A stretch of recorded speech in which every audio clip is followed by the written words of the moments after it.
You're listening to Financial Advisor Marketing, the best show on the planet for financial advisors who want to get more clients without all the stress. You're about to get the real scoop on everything from lead generation to closing the deal. James is the founder of theadvisorcoach.com, where you can find an entire suite of products designed to help financial advisors grow their businesses more rapidly than ever before. Now, here is your host, James Pollard. I got this email from an Inner Circle member who shared that in 2021, he hit a personal goal of his and made $1 million. That's awesome. I love this. It's incredible news. But to be 100% transparent, I got to keep it real with you. I don't know if that's revenue or net personal income. I know I should have asked. I'm silly. I should have asked him, because I know there are lots of people who brag about having high revenues while having almost nothing in profit. But I'm going to assume that he's talking about net personal income because that's what I talk about in the newsletter. That is the go-to when I talk about personal income.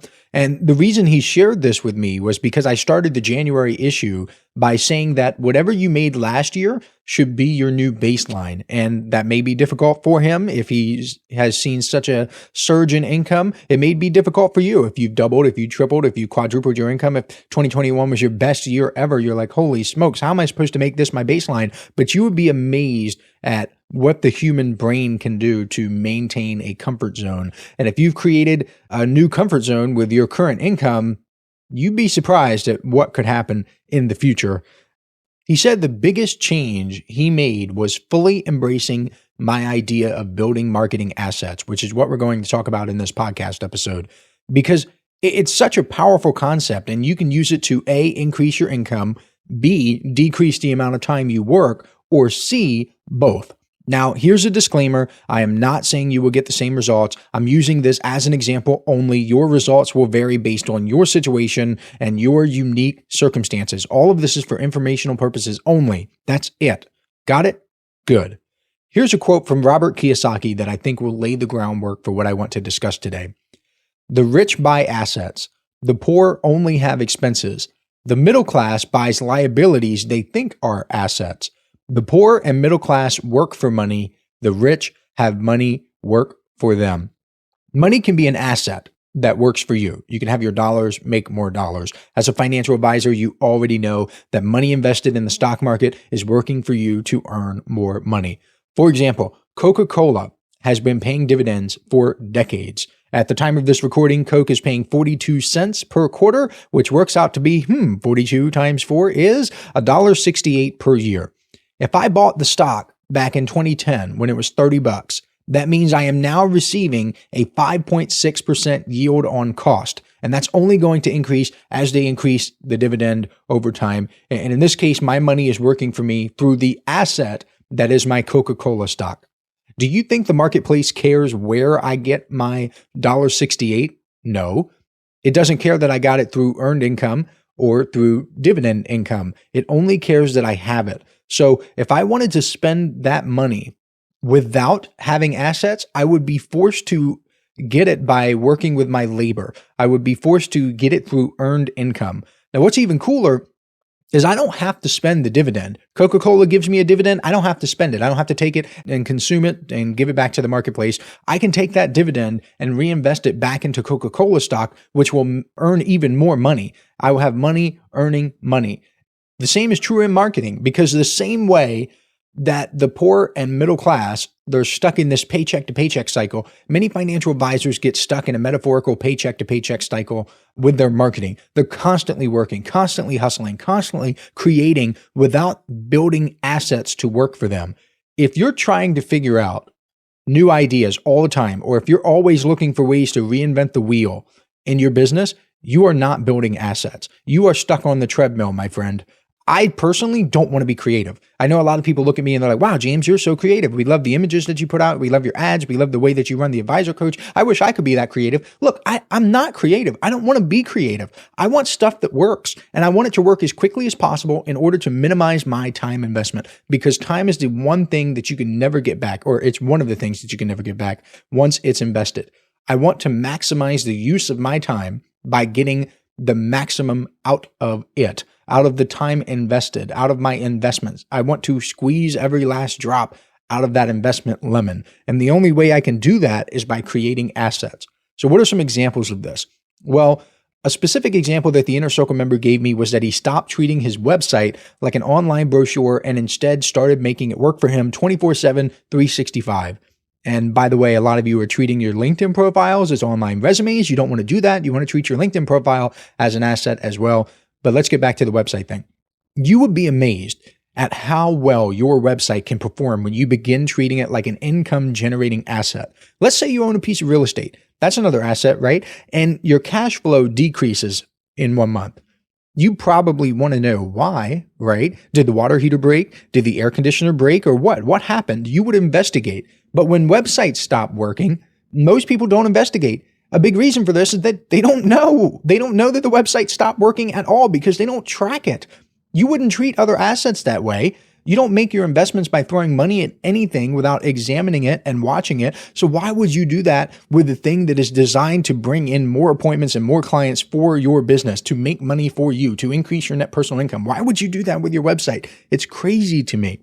Going with the real estate example, if you own a piece of real estate, you can do something called forced appreciation, which is where you can do stuff to improve the property value. This could be improving the landscaping, painting the place, putting new carpets in, redoing the kitchen and bathroom, and so on. But you're doing these things with the intention of making the asset more valuable. Again, can you see the parallel here with your marketing assets? Talking about websites specifically, I would estimate that roughly like 95 to 98% of all financial advisor websites conduct zero split test. Zero, none whatsoever. And even the ones who do split tests are not really using the software the best way, or maybe they're not using a software at all. They're just trying to track it manually.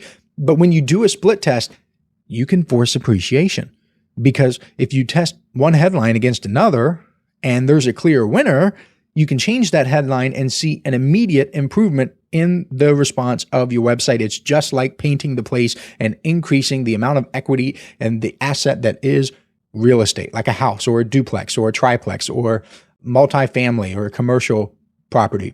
In the February Inner Circle newsletter issue, I revealed real split tests from real world examples that have generated real results. And speaking of examples, I'll give you a couple.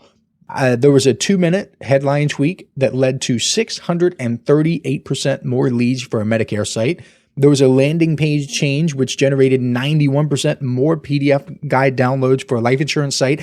And there was a simple change in wording that was done, which led to 816% more email signups for another website. Think about that. This is an 816%, 8x, just for easy numbers here, an 8x conversion increase with one test. If that business was spending $10 to acquire an email address, that same $10 can now get 8 email subscribers. Isn't that nuts? Isn't that something that you want in your business? Why are you not working towards this? This is when I see financial advisors and just constantly hustling. They're on the treadmill. They're not building assets. Like, I just think of this and it blows my mind. The 8x improvement, that's like buying Coca-Cola stock for 1/8 of the price and getting the same dividend. Does that make sense to you? Doesn't that sound like something you should be doing? I mean, come on. Another asset that you can build within your business is your email autoresponder sequence. This is something that I've talked about a lot on the podcast because it is so darn effective, but I want to bring it up again to illustrate the fact that once it's created, it continues to work for you no matter what you're doing. You have to physically log into your email software and turn it off. You have to manually go in. You have to force it to stop. You have to force it to stop setting appointments for you. Hey, financial advisors. If you'd like even more help building your business, I invite you to subscribe to James's monthly paper and ink newsletter, The James Pollard Inner Circle. When you join today, you'll get more than $1,000 worth of bonuses, including exclusive interviews that aren't available anywhere else.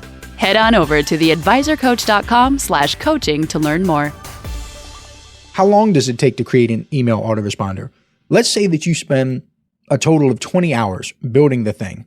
You spend an entire business week So 5 days in a row, you spend 4 hours per day, you just build it out. You get it over, you bite the bullet. You say, this week, my goal is to build an email autoresponder sequence come hell or high water. If you don't want my help, then it probably will take that long. If you want my help, then it can take less than 2 days. But let's say you take 20 hours, you get it done. And let's also assume that you make an average of $2,000 per client just for easy math. Let's say a month goes by and your email autoresponder sequence doesn't get any clients whatsoever. You've made $0 per hour. But wait a minute, it continues to work for you no matter what.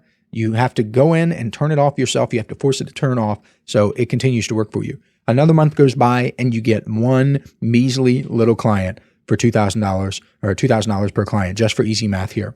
But guess what? It required no additional effort from you on the email autoresponder side, which means that your 20 hours is now worth $2,000 divided by 20 is $100 per hour.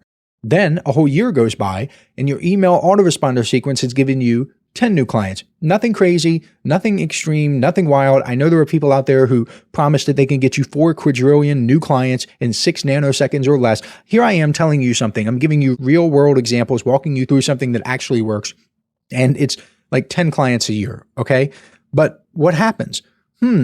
Your time invested in building the email autoresponder sequence now goes from 100 with one client to $1,000 per hour. That's why you want to build assets within your business, because these assets force your dollar value to go up over time. And I'll give you another example of an asset that you can create within your business.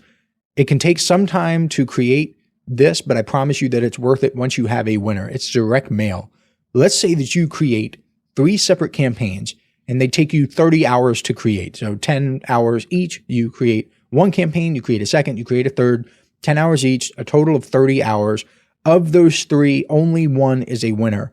Is that a bad thing? No, because when you have a winner on your hands, you can roll that out to as many people as you can get your hands on. A lot of times financial advisors will try direct mail. They would do one thing, send it out to one list. And I mean, God love them. They try so hard, but they just don't know the right things to look for. You want a market to message match. If direct mail doesn't work, it's because of one of two things. It's the fact that your message didn't work or your market didn't work. You didn't have the right list. You didn't send it to the right people.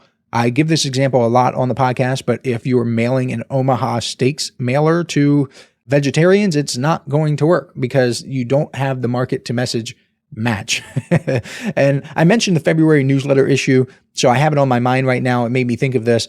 In that issue, I outlined an example of a direct mail campaign with a financial advisor who is targeting firefighters. I detailed some split tests for her to run, and I even spell out exactly where she can get a list of 30,000 fire stations. How many clients do you think that she could get if she had a winning direct mail campaign rolled out to 30,000 fire stations across the country? You need to start thinking like this. I'm telling you. And that's not firefighters. That's not 30,000 firefighters. That's 30,000 fire stations, each with 2, 3, 4, if it's a little itty bitty rural area, to dozens and dozens of firefighters within each station. So imagine the scale that she's working with. And she can tailor this to each state. She can tailor it to municipalities. She can tailor it to certain different regions, different little tidbits that she finds within the firefighter niche with different laws that are passing. I don't want to give too much detail because that's reserved specifically for Inner Circle members. If you want to subscribe, you can go to theadvisorcoach.com/coaching. But again, just like I said, this is the way you should think. It's about building marketing assets. How much more time would it take for her to mail, let's say 10,000 mailing pieces if she was using a mailing house and it was completely outsourced compared to mailing 100? It's about the same. It's about the same amount of time, but the amount of money she would make from scaling it up and getting it out to several thousand people, about 10,000, it's the magnitude's greater, many orders of magnitude greater than this smaller investment that she would make. And I absolutely hate seeing financial advisors stuck on the marketing treadmill. Now, there is a time and a place for making the figurative earned income. I mean, if you're out there cold calling or if you're knocking on doors, that's the equivalent to punching a clock and earning income. I get it. Because in the marketplace, you need to have money in order to buy Coca-Cola stock as an asset. You need to get the money somehow in the first place. But the name of the game is to take as much of that earned income and to put it into assets as you possibly can. Marketing is the exact same way. If you're a new financial advisor, you need to work your outbound marketing machine, aka your earned income, during the day and build your inbound marketing assets at night. Go hard. Don't quit. Push and push until you get a little trickle from your marketing assets, just like that very first dividend. That little $1.68 per year from the single Coca-Cola stock, that's a seed that can grow into something incredible. Take that trickle, that little seed, and reinvest it back into your business. Keep going and reap the rewards. If you're an experienced financial advisor and this is the first time that you've ever thought about something like this, don't worry. We all have to start somewhere. I just don't want you on the treadmill forever. Life is much better when your marketing assets are working for you. When your money is earning money, life is much better. When you're getting dividends instead of earned income, life is much better. What would you rather have? I mean, really, when you outline it like this, and when you put it out in clear terms like this, it seems very obvious. Would you rather have $50,000 per year of earned income where you have to work every single day or every single business day, go in, punch a clock, sit there for 8 hours, do whatever it is that you have to do to earn that $50,000? Or would you rather have $50,000 in dividends? I'd rather have $50,000 in dividends. And a lot of people would agree. The problem, though, is that you can't just snap your fingers and get to $50,000 in dividends. You have to get there by building assets. Assets plus time equals results and improved results. And over time, as you continue to build, you will reap the rewards. I promise you, because I talk a lot about multiple marketing strategies, and that goes over a lot of people's heads. They don't understand it. They don't realize how profound it is, how powerful it is when it comes to building a financial advisor's business. But check this out. I'm going to leave you with this, and then I'm going to end the episode. Let's say that you build an asset in the form of your website, for example, and that works and that generates appointments, and you're doing the forced appreciation thing. You get it. You buy into what I'm telling you here. Then you throw in an email autoresponder sequence within your website where people can opt in from your website to go to your email autoresponder sequence. Well, now you've just put an asset on top of another asset. You built something and they're linked together. Let's say that you change your LinkedIn profile from a static online resume to a place where people can learn more about you. They can get involved in your world. They can go to your website. They can opt into your email list. They can listen to your podcast if you have one. Let's say that you did that and your LinkedIn account or your LinkedIn profile now becomes an asset that is working for you 24/7, 365. And it's linked to, this is important, it is linked to your website, your email autoresponder sequence. Well, now you have 3 assets that are working. Now let's get crazy. Let's get really wild, okay? Let's say that within your email autoresponder sequence, there's a part where you ask for people's address, their physical address, so you can send them something in the mail. You now are building a mailing list, which is another asset. Let's say that you rent a mailing list from somewhere. You have a direct mail campaign that's going out.